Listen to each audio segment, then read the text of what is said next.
आओ जी, नमस्कार। नमस्कार। आपने उस दिन एक भविष्यवाणी की थी जब पिछली बार आप पिछले सप्ताह मंगलवार को हमारे साथ थे, तब आपने ये कहा था कि यदि प्रशांत किशोर मैदान में आ जाए तो समझ लेना कि ममता जी चुनाव हार गई। तो प्रशांत किशोर तो मैदान में आ गए कल पूरी तरह से, बल्कि परसों से ही, और मैदान में आके बहुत सारी बातें भी कर रहे हैं। तो अब आपका क्या आकलन है? नहीं, आप तो मैंने बोला तो वही तो आकलन था मेरा। और मैंने बोला था कि आपको याद होगा कि महाभारत की लड़ाई जो हुई थी, युद्ध हुआ था, उसमें भगवान श्री कृष्ण ने बोला था कि भाई मैं तो हथियार उठाऊंगा नहीं, शस्त्र उठाऊंगा नहीं, लेकिन एक समय ऐसा आ गया कि वो खुद सुदर्शन चक्र लेकर उतर गए थे। तो बात वैसी आ जाती है कभी कभी। अच्छा, प्रशांत किशोर कोई भगवान श्री कृष्ण है नहीं, लेकिन वो किस्सा है, वो यानी कथा याद आ जाती है। एक मामला, यानी इमरजेंसी कितनी बड़ी है, जी इनके लिए आपातकाल कैसा आ गया है कि जो अलग बैठते रहते, इन्होंने बहुत आज तक अखिलेश, अमरिंदर सिंह, जगन रेड्डी, राहुल गांधी, नीतीश कुमार, लालू सबको मदद की थी, लेकिन वो खुद मैदान में नहीं उतरे थे, अलग बैठे थे और कभी पब्लिकली स्टेटमेंट नहीं करते थे। इस बार उन्होंने पहली बार ट्वीट किया था और अब तो खुले मैदान में आ गए, यानी छुपे मैदान में है, लेकिन वो मैदान खुला था, इनको पता नहीं था। तो भूल गए कल अच्छा, जो पत्रकार थे उनको तो सुनना था मोदी हारने वाले हैं, इसलिए उन्होंने आखिर बाकी के सर्वे को बता रहे, लेकिन जिनको सुनना था कि मोदी या बीजेपी हार रही है, उनको सुनाने आए थे, लेकिन और कुछ सुना के चले गए।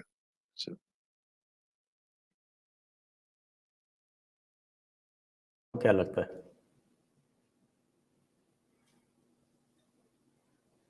नहीं, हारने वाली है ममता। तो देखो, बॉडी लैंग्वेज भी बोलती है हमको। अगर बॉडी लैंग्वेज पर आपको चाहिए तो मेरा ख्याल है नेशनल ज्योग्राफिक या डिस्कवरी पर 2-3 episode secrets of body language ऐसे एपिसोड है, अगर वो देखकर आप समझ पाए तो उन्होंने उन्होंने बताया उसमें कि 7%, 7% हम जो भाषा बोलते हैं, शब्द इस्तेमाल करते हैं, वो हमको कन्वे करती है।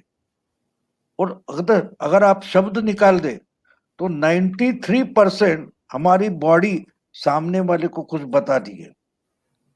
तो आप ममता की बॉडी लैंग्वेज देखिए, अमित शाह की बॉडी लैंग्वेज देखिए, मोदी की बॉडी लैंग्वेज देखिए, तो आपको पता चल जाता है कौन जीत रहा है, कौन हार रहा है, कौन निश्चिंत है। आप जो सामने लीडर्स है दोनों पार्टी के, वो एजिटेटेड कौन है देखिए, तो आपको पता चलता है कि एजिटेटेड कौन है, इसका सोचो तो पता चलता है। जो हारता है वो गुस्से में आ जाता है, गाली देता है, गाली गलौज करता है। तो बात सीधी है, ममता हारने वाली है, और उनकी स्ट्रेटेजिस्ट ने छुपे कुछ चैट ने बता दिया है कि कैसे होने वाला है, क्यों होने वाला है।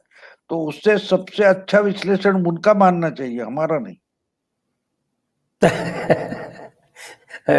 उन्होंने 3 बातें तो बहुत स्पष्ट कह दी कि हमारे लोग जहाँ जा रहे हैं वहाँ लोग यही कह रहे हैं कि बीजेपी जीत रही है, लेकिन उसका कारण है क्योंकि उसमें लेफ्टिस्ट शामिल है, लेफ्ट के लोग शामिल हैं, इस तरह से, और देख देख के बोल रहे हैं, इसलिए वो सही नहीं है। फिर कहते हैं कि साहब कि ये यहाँ पर एससी तो सारा साथ में है मोदी के। फिर कह रहे मोदी बहुत बड़ा ब्रांड है। फिर बाद में कहते हैं कि नहीं, ममता के बराबर उसकी पॉपुलैरिटी है। और उसके बाद कहते हैं कि एंटी इनकम्बेंसी है। तो मैं तो ये कहता हूँ कि ये डेटा सेट जो बता रहे हैं, उस डेटा सेट का जो निष्कर्ष है, वो भले अपने तरफ से कुछ भी कहते रहे कि नहीं ये सब होने के बावजूद ममता जीत रही है, लेकिन ये जो डेटा सेट उन्होंने बताया, इस डेटा सेट का तो एक ही निष्कर्ष निकलता है कि ममता जी हार गई। नहीं, होता है। देखिए, मुझे 95 में मैं एक पेपर का एडिटर था मराठी में, और महाराष्ट्र में असेंबली का चुनाव हुआ था। तब ते इतना ये बड़ा मार्केट नहीं हुआ था, सर्वे वगैरह, अकेला प्रणय रॉय सर्वे करते थे और उस पर चर्चा होती थी। इंडिया टुडे में वो छपवा कर आता था, बाकी के इतने चैनल वगैरह नहीं थे। तो उस वक्त मैंने 3 एडिटोरियल लिखे थे कि प्रणय रॉय का जो सेफोलॉजी का मामला है वो क्या है। दूसरी बात, इन्होंने आज तक उस तक 95 तक इनकी प्रेडिक्शंस क्यों और कैसे करेक्ट आती थी। और तीसरा जो एडिटोरियल मैंने लिखा था, इसलिए महाराष्ट्र के बारे में इनका सर्वे और सेफोलॉजी गलत होगी। तो मैं तो कोई सेफोलॉजिस्ट हूं नहीं, मैं लॉजिक वाला हूं। तो मैंने बताया था कि इनकी सब सेफोलॉजी जो है वो उसका बेस है कि 50 के बाद जो चुनाव हुए उस पर बेस है। बात ऐसी है कि 95 तक महाराष्ट्र में जो चुनाव हुए उसमें मेरा ख्याल है 59-60% तक वोटिंग होता था, उससे ज्यादा नहीं होता था। और उस साल 95 में 68% वोटिंग हुआ था। तो बात अजीब इसलिए थी कि उस समय आपको मालूम है कि TN Seshan chief election commissioner थे और उन्होंने इतनी पाबंदियां लगा दी थी, इतनी पाबंदियां कि कोई अपना कैंडिडेचर भरने के लिए जाता है, उम्मीदवार का अर्जी भरने जाता था, तो भी साथ में 5 से ज्यादा लोग नहीं लेके जाता था। क्योंकि उन्होंने तो ऐसा लगाया था कि 5 आदमी है तो इनका नाश्ते का पैसा इतना हो गया, चाय का इतना हो गया, ऐसा। तो इसलिए लोग नहीं जाते थे। यानी प्रचार पर बिल्कुल पैसा कम खर्चा होता था। इतना सस्ता चुनाव महाराष्ट्र में कभी हुआ नहीं जो 95 में हुआ। तो फिर भी वोटिंग तो बढ़ी, 8-9% वोटिंग बढ़ी थी। तो मैंने ऐसा लॉजिक पेश किया था कि 60% तक जो प्रणय रॉय का सर्वे है वो 60% वोट के लिए परफेक्ट है, आगे के 8% है उसमें गलत है। क्यों गलत है? तो जब लोग अपने घर में बैठे, कोई उकसा नहीं रहा है, प्रचार कम हुआ है, तो 8% क्यों बाहर है? और जो बाहर आते हैं वो क्या करते हो? तो बाहर आते हो दंगाखोर होते, और दंगाखोर जो है वो कोई बात तोड़ देता है, बनाता नहीं है। तो जो सरकार है वो गिराने के लिए ये 8% बाहर आए, और हुआ वही हुआ। जिन्होंने प्रणय रॉय ने लिखा कि कैसे वैसे करके शरद पवार सत्ता फिर से बना लेंगे, लेकिन पवार कांग्रेस को इतना डुबा दिया था कि तोड़ तोड़ कर भी कोई सरकार नहीं बना सकते। और अलायंस जो थी शिवसेना बीजेपी की, उनको मेरा ख्याल है 141 सीट्स मिली थी, और इनके जो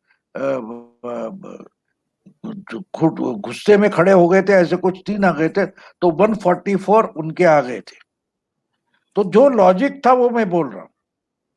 आज भी आप देखिए तो ममता इतनी चिल्ला क्यों रही है? अगर प्रशांत किशोर इतनी आराम से बोल रहे हैं कि भैया नहीं तो ममता तो बचाएगी, तो उन्होंने बाकी छोड़ दो, वो जो कोई चैट में बैठे क्लब हाउस में, उनको छोड़ दो। वो कम से कम जाकर ममता को समझाए कि भाई इतना अपना बीपी मत बढ़ाओ। क्यों बढ़ा रही है बीपी? आप तो आराम से जीत रही है। आप CRPF पर हमला करो, उनको घेराव करो, ये बातें क्यों कर रही? ये बोल सकते थे, लेकिन वो वहां नहीं बोल रहे, वो क्लब हाउस में बोल रहे। और पहले अभी तो धमका रहे कि तुम ये छोटा सा क्यों दिखा रहे, पूरा का पूरा रिकॉर्डिंग दिखाओ। अरे भैया आप दिखा दो ना, क्या फर्क पड़ता है? बीजेपी का IT सेल दिखाए या आप दिखाए, आप दिखा दो, पूरा बता दो, वायरल कर दो। तो क्यों नहीं करते कि उनका जो झूठ है वो हमने सामने आ जाएगा कि जब तक बाहर आवाज जा रही है मालूम नहीं, तब तक वो सच बोल रहे हैं और बाद में झूठ बोल रहे हैं। तो आज मैं बोल दूंगा कि ममता हारेगी, क्योंकि उनका स्ट्रेटेजिस्ट बोल रहा है कि ममता हार रही है। हाँ बिल्कुल, अब तो बिल्कुल स्पष्ट सा ही दिखने लगा है। लेकिन मैंने यही आपसे ये पूछा था कि कई लोग ये कह रहे हैं कि ये प्रशांत किशोर ने जानबूझ के लीक किया है ये चैट, ऐसा हो बिल्कुल सकता किया, है? बिल्कुल जानबूझकर किया। बिल्कुल, मेरा तो ख्याल है कि उनका ही कोई आदमी है जिसने ये लीक किया है और बीजेपी को पहले से बता दिया था वो कट करके दिखाना, क्योंकि नहीं तो इनको दुकान बंद करनी पड़ेगी ना 2 मई के बाद। तो वो बाद में बोल सकते हैं कि भैया वो तो मैंने जुमला करके बोला था, उस समय उनसे पैसे लिए थे, तो इनके खिलाफ तो बोल नहीं सकता था ओपनली, तो चुपके से हो मैं सच तो बोल गया था। हाँ, लेकिन रिजल्ट लगने तक तो नहीं बोल सकता था, इसलिए मैंने ये चुपके से बोला था। ये जानबूझकर किया उन्होंने, लीक दूसरा किसी ने नहीं किया। वो संजय हेगड़े या जो ल्यूटियंस दिल्ली के पत्रकार है, ये तो लीक बिल्कुल नहीं करे, बिल्कुल नहीं करे। लीक खुद प्रशांत किशोर ने किया है। और मुझे याद है थोड़ी बार यूपी का जब चुनाव था, ये राहुल गांधी को मदद कर रहे थे, तो बड़े सेफोलॉजिस्ट है आजकल के यशवंत देशमुख, सी वोटर के, उन्होंने तो एक प्रोग्राम में बताया था, सर्वे के प्रोग्राम में, कि उनको लगता है कि प्रशांत किशोर ये बीजेपी ने कांग्रेस और पार्टी में छोड़ा हुआ ट्रॉर से, सॉरी यशवंत देशमुख बोले थे। देखिए ये तो मुझे लगता है कि बीजेपी का ट्रोजन जानबूझकर हॉर्स है। उन्होंने किया है, जानबूझकर किया।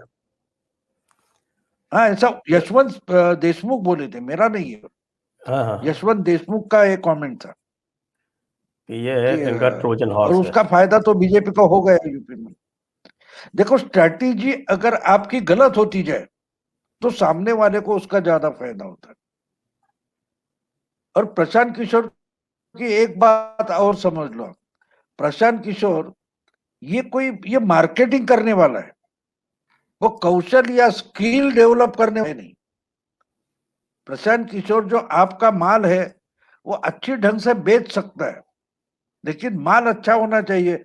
माल का तो अच्छा क्वालिटी वो बना नहीं देगा, आपको बनाकर नहीं देगा कि भाई आपका प्रोडक्ट अच्छा हो, नहीं, वो प्रोडक्ट पेश करता है, प्रोडक्ट बनाता नहीं, उसकी क्वालिटी नहीं देखता।